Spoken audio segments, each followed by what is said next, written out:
ఇదంతా చేసింది ఎవరు? నీకు ఈ విద్య నేర్పుతున్నాడే వాడే భైరవి. అతను నా మంచి కోరేవాడు. అతను ఎందుకు ఇదంతా చేస్తాడు? మంచివాడా? అసలు నిన్ను నీ చేతులు అనుమతించేలా చేసేదే భైరాగి. వాడు త్వరను చంపేది నువ్వు చేసేలా మార్చిందే భైరాగి. నువ్వు ఇంటి దగ్గర లేని రోజు వాడు ద్వారం వైపు నగ్నంగా వెళ్ళాడు.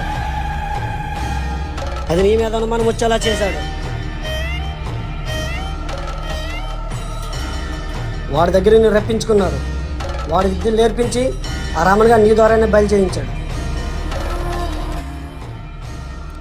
ఎందుకు ఇదంతా చేశాడు? అసలు మీరెవరు?